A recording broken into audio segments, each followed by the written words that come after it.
"Please, do not make me leave," the quiet schoolteacher whispered, but no one at the harvest supper looked up from their plates. Clara Whitmore stood just inside the meeting hall with a small basket of homemade rolls warming her hands, while every conversation carefully drifted around her as though she were nothing more than another shadow cast by the lanterns hanging from the rafters. One woman slid the last empty chair closer to her own family without saying a word. A man cleared his throat and turned his back. Even the children lowered their eyes because they had already learned from their parents whom the town considered worthy of kindness. Clara offered a gentle smile anyway, placed the basket on a nearby table for anyone who wanted fresh bread, and quietly stepped back toward the door before anyone would have to tell her there was no place left for her. She had grown used to leaving before the embarrassment reached her face. Outside, the evening air carried the scent of prairie grass and distant horses, and she wrapped her worn shawl tighter around her shoulders before beginning the long walk home beneath a sky painted gold by the setting sun. She never noticed the tall cowboy standing beside the hitching rail across the street. Elias Carter had watched the entire scene without interrupting it. His weathered hat shaded calm gray-blue eyes that missed very little, and his broad hands rested quietly on the leather reins of his horse. He did not rush after her. He did not confront the townspeople. He simply remembered the look on her face when she realized there would be no seat waiting for her. A few minutes later, as the laughter inside the hall grew louder, Elias stepped through the doorway carrying his coffee mug. Without asking permission, he lifted the empty chair that nobody had offered Clara, carried it across the room, and placed it beside his own table. Then he looked toward the open doorway where she had disappeared and quietly said, "There is always room here." The words reached only a few nearby ears, yet the room fell strangely silent. Clara had already gone, unaware that someone had finally spoken for her without expecting anything in return. Before dawn the next morning, she unlocked the small one-room schoolhouse at the edge of town and paused in surprise. Someone had repaired the loose front step that had nearly caused several children to fall the week before. Fresh firewood rested neatly beneath the porch roof, protected from the night's light rain. No note waited beside it. No name had been carved into the wood. Only careful work completed before sunrise by hands that preferred silence over recognition. Clara slowly touched the smooth new board with trembling fingertips and looked across the empty prairie, wondering who had noticed a problem she had never asked anyone to solve. Later that afternoon, while her students practiced their handwriting, she glanced through the classroom window and saw a familiar rider passing along the distant fence line without looking toward the schoolhouse. Elias tipped his hat politely to the children playing outside, then continued toward his ranch as though repairing broken things for strangers was simply another task before breakfast. Clara watched until he disappeared beyond the rolling hills, unable to explain the unfamiliar warmth settling quietly inside a heart that had almost forgotten what hope felt like, never realizing the hardest choice either of them would soon have to make had already begun. Morning settled gently over the prairie, and Clara Whitmore followed the same quiet routine she had repeated for years, unlocking the little schoolhouse before sunrise, sweeping the wooden floor, lighting the small stove, and placing fresh chalk beside the slate board before the first child arrived. The repaired front step held firm beneath every pair of small boots, and although she still did not know who had fixed it, she silently offered a grateful smile each time another student climbed safely through the doorway. The bundle of neatly stacked firewood lasted through the cool mornings, keeping the classroom warm enough for little hands to practice their letters without shivering. Every simple comfort reminded her that someone had noticed what she never had the courage to ask for. She tried to dismiss the thought, convincing herself that kindness could happen without intention, yet each passing day made that explanation harder to believe. Late one afternoon, after the last child had hurried home across the open fields, Clara carried a heavy bucket toward the old water pump behind the schoolhouse. Before she reached it, she discovered the handle moved smoothly for the first time in months. The rusted hinge had been repaired, and fresh oil glistened faintly in the afternoon sunlight. She rested one hand against the cool iron and closed her eyes for a brief moment. No note waited there. No payment had been requested. Whoever continued helping expected nothing in return. Across the valley, Elias Carter guided a small group of horses through a pasture bordered by weathered fences. He glanced once toward the distant schoolhouse before returning to his work, repairing a broken rail, checking the water troughs, and brushing dust from the neck of his oldest mare. He spoke little even to the ranch hands who respected him. His quiet nature had earned trust throughout the county because every promise he made was fulfilled without excuse. That evening he stopped at the general store for coffee beans, flour, and lamp oil. As he stepped outside, he noticed Clara struggling to lift a heavy sack of school supplies onto the small wagon she borrowed each week. Without interrupting her, he walked over, lifted the sack with steady hands, placed it securely inside the wagon, and stepped back. "Thank you," Clara said softly. Elias simply nodded. "The road is rough after yesterday's rain." Those few words were all he offered before returning to his horse. Clara watched him ride away, puzzled that someone could be both so distant and so thoughtful at the same time. The following morning, she found a small tin cup hanging from a nail beside the schoolhouse stove. Fresh coffee grounds rested inside a folded paper bag beside it. There was still no note. She laughed quietly to herself for the first time in many months as the rich aroma filled the room. During recess, one of the younger students smiled and said the classroom smelled like home. Clara looked toward the window where the endless prairie stretched beneath a bright blue sky and wondered whether home was beginning to feel less like a place she had lost and more like something patiently being built around her, one quiet kindness at a time. She still believed those thoughtful gestures would eventually stop because nothing good had ever remained in her life for very long. Yet every sunrise seemed to leave another small reminder that someone was paying careful attention without asking her to become anyone other than herself. As the afternoon shadows lengthened across the empty schoolyard, Clara noticed an official wagon approaching from the direction of the town council, its driver carrying a leather satchel filled with folded documents.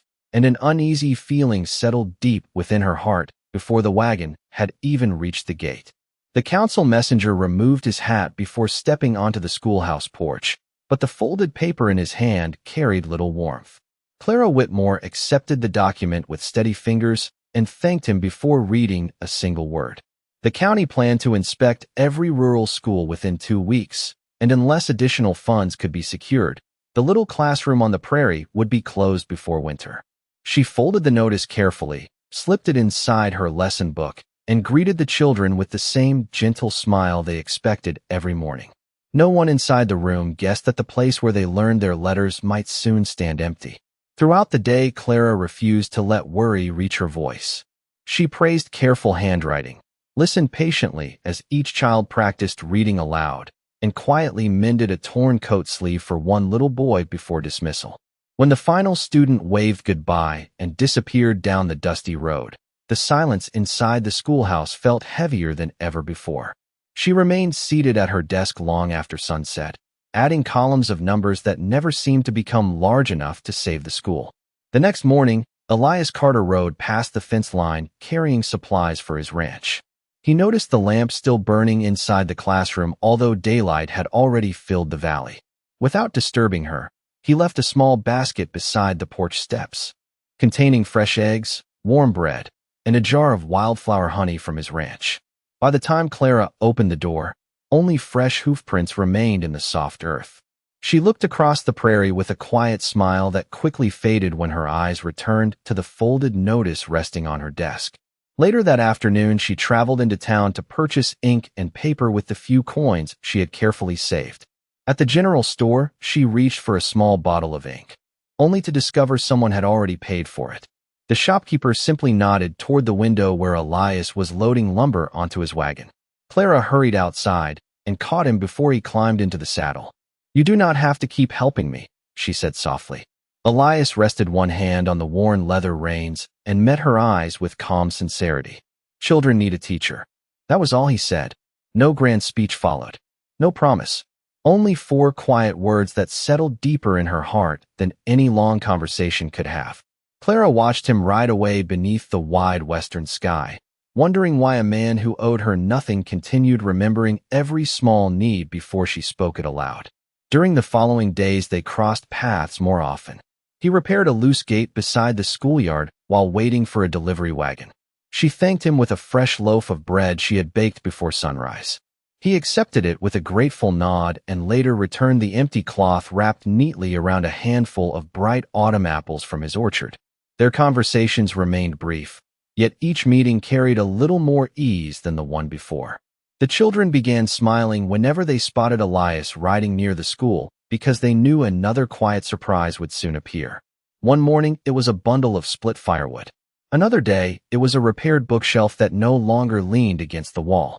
Clara slowly stopped asking herself who had helped because she already knew the answer.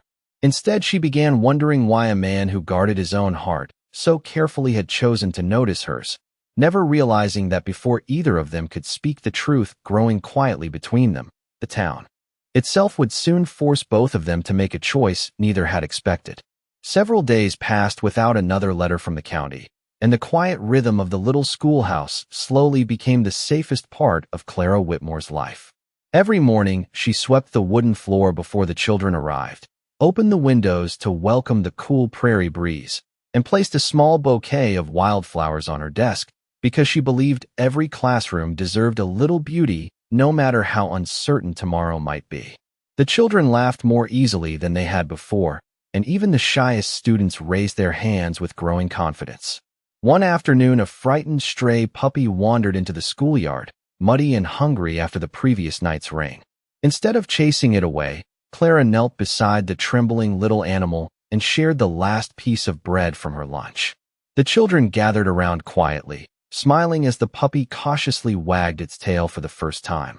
When the final lesson ended, none of them wanted to leave until they found someone willing to care for the little visitor.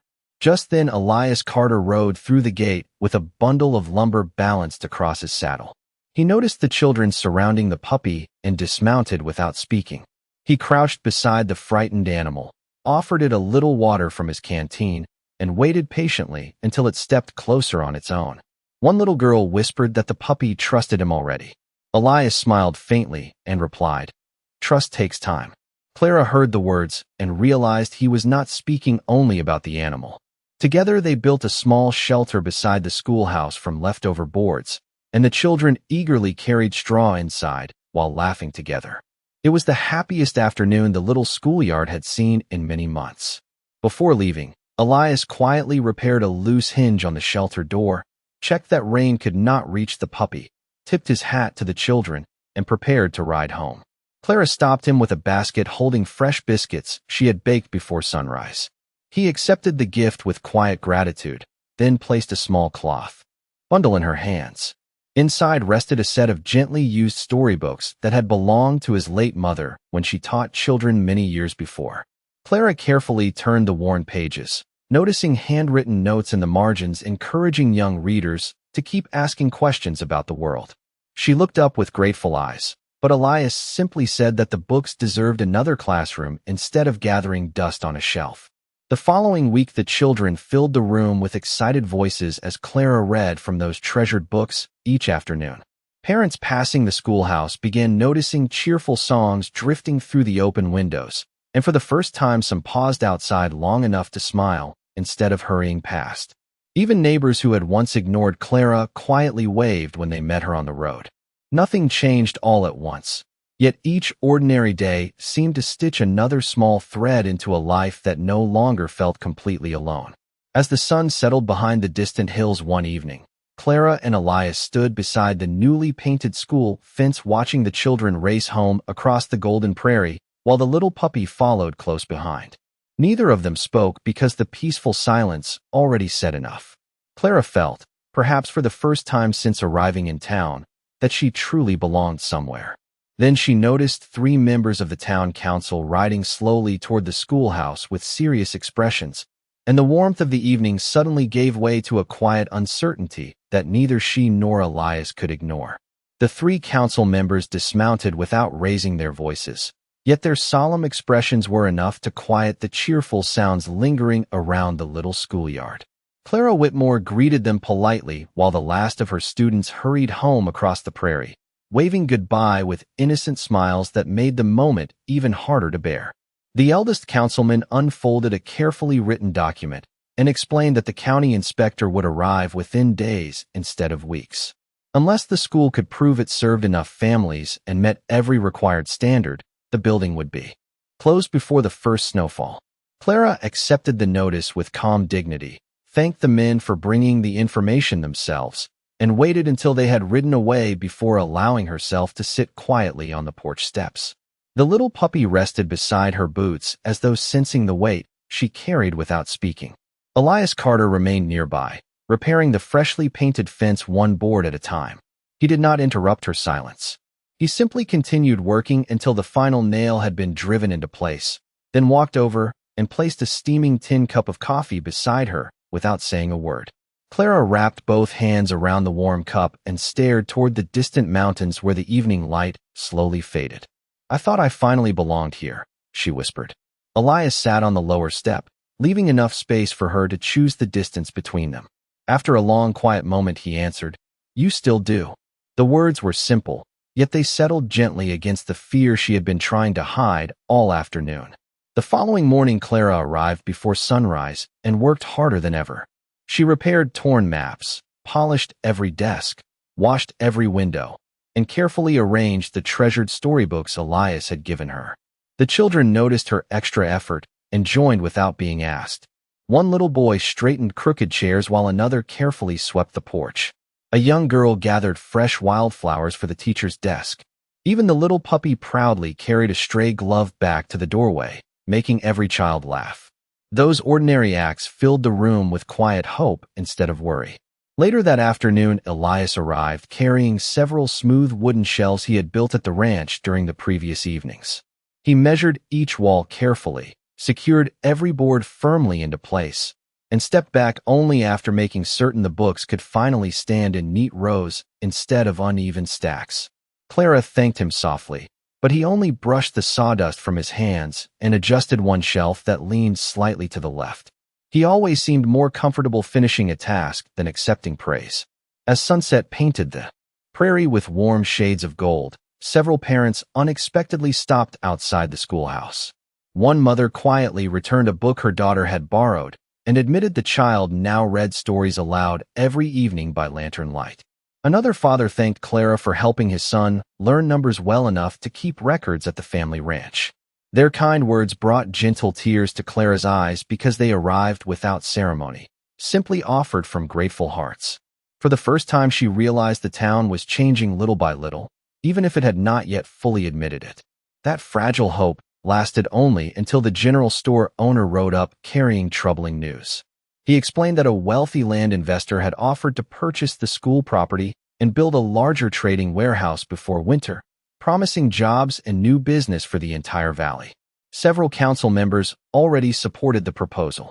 Clara quietly looked back at the small classroom filled with children's drawings, carefully repaired bookshelves, and every quiet kindness that had slowly transformed it into a place of belonging, while Elias removed his hat, looked toward the distant town, and silently understood that the hardest test of all had finally arrived.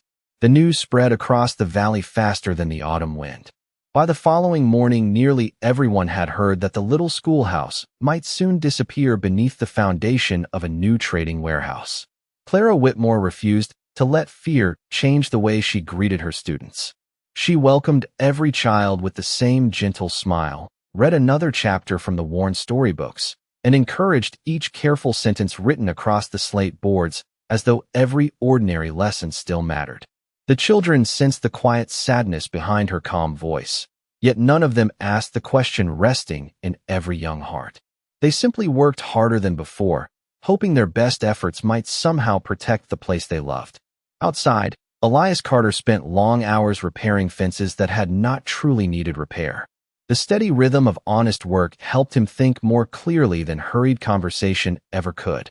He knew the investor's offer promised new business for the town, and he also knew many neighbors supported it because they believed prosperity would solve every problem. Yet each time he looked toward the small white schoolhouse standing alone against the wide prairie, he remembered children laughing beside the puppy, fresh flowers resting on Clara's desk, and a lonely teacher who had slowly begun believing she belonged. Late that afternoon, he rode into town carrying several sacks of grain for the general store. Instead of returning directly to the ranch, he quietly visited families whose children attended Clara's classroom. He never asked anyone to oppose the council. He simply listened. One father spoke proudly about his daughter reading the family Bible aloud for the first time. Another mother described how her shy son now greeted customers with confidence after learning his letters.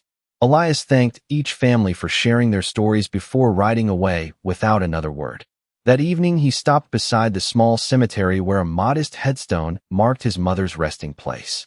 She had once taught children in another frontier settlement before illness shortened her life. Elias knelt beside the weathered stone, brushed fallen leaves from the carved name, and remained there until sunset. The next morning, he returned to the ranch and opened an old cedar chest stored in the loft of the barn. Inside rested carefully folded lesson plans, handwritten journals, and a small leather pouch containing money his mother had saved for helping children receive an education. He held the pouch quietly for several moments before closing his hand around it. When Clara dismissed her students that afternoon, she found Elias waiting beside the repaired school fence with the familiar puppy sleeping peacefully near his boots. He handed her the leather pouch without ceremony. Clara looked inside and immediately tried to return it. Elias gently shook his head. She would want the school to stay open, he said softly.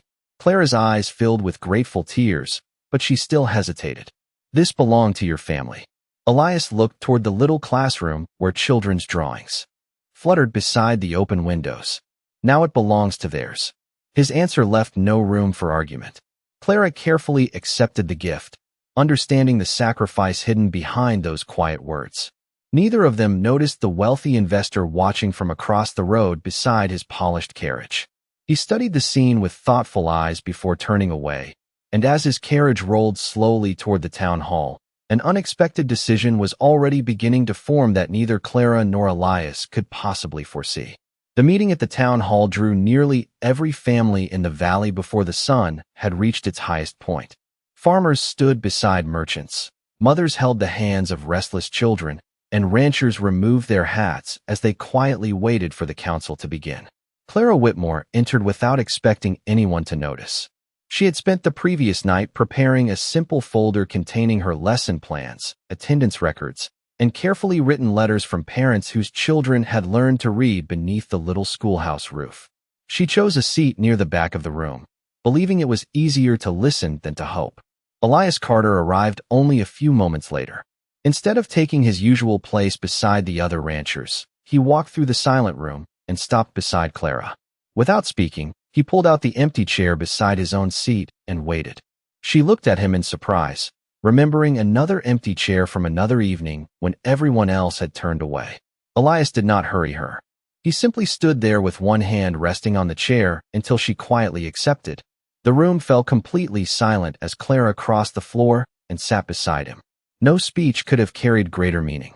Several people exchanged thoughtful glances. Others lowered their eyes with quiet regret. The council chairman thanked everyone for attending and explained that the proposal to replace the schoolhouse would be decided before sunset. The wealthy investor rose politely and described the opportunities a new trading warehouse would bring to the valley. He spoke with respect and confidence, promising steady business, additional jobs, and a brighter future for every family. When he finished, no one applauded. The chairman then invited anyone wishing to speak for the schoolhouse. Clara slowly stood, but emotion caught in her throat before the first sentence could leave her lips. She looked down at the papers trembling gently in her hands, uncertain whether any word she offered would matter. Before the silence became unbearable, one small voice called from the back of the room. A young girl from Clara's classroom stepped forward holding one of the worn storybooks Elias had donated. She opened it carefully and began reading aloud with clear, confident words that filled every corner of the hall. Another child joined her, then another. Soon half the children in the room were reading together, each voice stronger than the one before. Parents watched with shining eyes as sons and daughters who had once struggled to recognize simple letters now shared stories with quiet pride. Clara lowered her papers because the children had already spoken more honestly than she ever could. When the final page was finished, Elias rose from his chair. He did not deliver a long argument or challenge anyone inside the room. He simply placed the repaired schoolhouse key upon the council table beside the stack of lesson books and said, "This place taught them more than words." Then he returned to his seat beside Clara. The chairman looked across the silent gathering, while neighbors slowly nodded to one another. Even those who had once doubted the value of the little classroom now seemed unable to ignore what stood plainly before them. Across the room, the wealthy investor quietly closed his notebook, watching the children gather around Clara with grateful smiles. His expression softened as though he had suddenly discovered something no business ledger could ever measure, and when he finally stood once more, every person inside the hall waited to hear what he would say next. The wealthy investor remained silent for several long moments after the children's voices faded, allowing the quiet inside the town hall to settle over every family gathered there. He slowly removed his gloves, placed them beside his notebook, and looked first toward Clara Whitmore, then toward the rows of parents whose faces reflected gratitude instead of expectation. "I came here believing this building was only lumber and land," he said calmly. "Today I learned it is something far more valuable." A gentle murmur spread across the room. He explained that every successful town needed businesses, but every lasting community first needed people who knew how to read, think, and care for one another. He folded the purchase agreement without another word and placed it back inside his leather case. "My offer for this property is withdrawn." Relief swept through the room like a warm breeze across the prairie. Clara lowered her head as tears quietly filled her eyes, not because she had won an argument, but because for the first time since arriving in the valley, she no longer felt as though she stood alone against the world. The council chairman cleared his throat and looked around the hall before asking if anyone wished to speak. One by one, neighbors slowly rose from their seats. A father admitted that Clara had taught his son to write letters to his grandparents for the first time. A young mother smiled through tears while describing how her daughter now read bedtime stories to her younger brother every evening beside the lantern. Even the general store owner confessed that several children now carefully kept accounts better than many adults because of Clara's patient lessons. Each quiet testimony carried more weight than the one before it. Clara listened without moving, her hands folded tightly together, hardly believing these were the same people who had once looked through her as though she did not belong. Elias Carter remained beside her, saying nothing. He understood that this moment belonged to her, not to him. His calm presence was enough. When the chairman finally called for the council's decision, every member raised a hand in favor of keeping the schoolhouse open. The room filled with warm applause, but Clara could not hear much beyond the sound of her own heartbeat. She closed her eyes for a brief moment, remembering the lonely evening when no one had offered her a chair at the harvest supper. It seemed impossible that the same town now stood together to protect the little classroom she loved. As families gathered around to congratulate her, Clara quietly slipped away to the empty schoolhouse before sunset. She unlocked the familiar wooden door, walked slowly between the little desks, and rested one hand upon the teacher's table. Everything looked exactly the same, yet nothing felt the same anymore. A few minutes later, the front door opened softly behind her. Elias stepped inside, carrying 2 steaming tin cups of coffee. He handed one to Clara and stood beside the open window overlooking the endless prairie where children laughed while chasing the little puppy through the tall grass. For a long time, neither of them spoke. Finally, Clara whispered, "You believed in me before anyone else did." Elias looked toward the fading sunlight instead of accepting the praise. "I only noticed what was already there." His answer broke the last quiet wall around her heart. A single tear slipped down her cheek, and this time she did not hide it. She smiled through the tears as the evening light filled the classroom, unaware that the greatest change waiting for her life had only just begun. Autumn slowly surrendered to the first gentle days of winter, yet the little schoolhouse remained filled with warmth instead of uncertainty. Each morning, Clara Whitmore arrived before sunrise to light the stove, straighten the neatly repaired bookshelves, and place fresh wildflowers or pine branches upon her desk, depending on the season. The children no longer entered with hesitant footsteps. They hurried through the familiar doorway carrying books beneath their arms, eager to share another lesson, another story, another small victory. The stray puppy had grown into a loyal companion who greeted every student with a wagging tail before curling beside the stove during reading hour. Laughter had quietly replaced the silence that once filled the room. Across the valley, neighbors began measuring success in different ways. Parents no longer spoke only about larger harvests or higher prices at the trading post. They proudly carried home letters written by their children, carefully. Folded drawings and stories read aloud beside evening lanterns. The schoolhouse had become more than a place of learning. It had become the heart of the community. Elias Carter continued living much as he always had.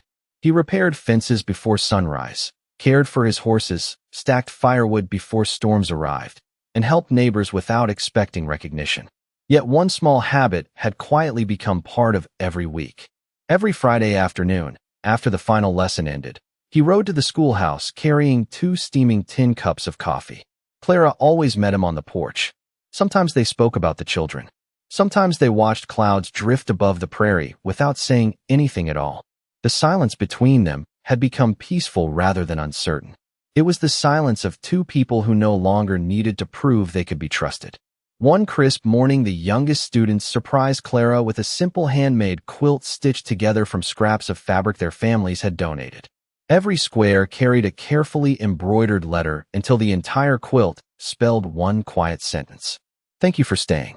Clara ran her fingertips across each uneven stitch before folding the quilt against her heart. She looked toward the doorway where several parents stood smiling with quiet pride. Among them stood Elias, his hat resting respectfully in his hands. Their eyes met across the room, and neither of them needed words to understand what that moment truly meant. Later that evening, Clara walked slowly toward the ranch, carrying a basket of fresh bread still warm from the oven. She found Elias replacing an old section of fence that winter winds had weakened. Without asking, she placed the basket nearby and began handing him nails one by one. They worked together until the final board stood straight beneath the fading light. When everything was finished, Elias picked up his worn hat, brushed away the sawdust, and quietly rested it upon the fence beside Clara's folded shawl while he poured coffee into 2 familiar tin cups. She smiled gently at the simple sight of the hat and the shawl resting side by side.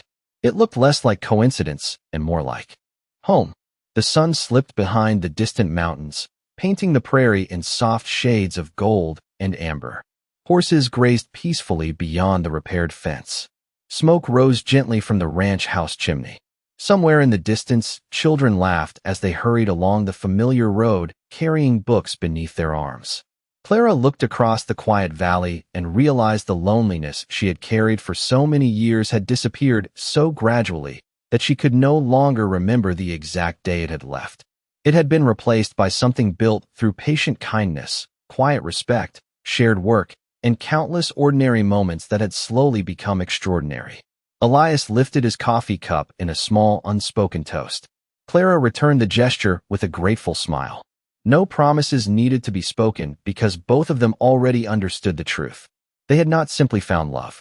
They had found the place where they finally belonged. And as the porch light glowed warmly against the gathering twilight, 2 steaming cups of coffee rested on the table just inside the open door, waiting for tomorrow together.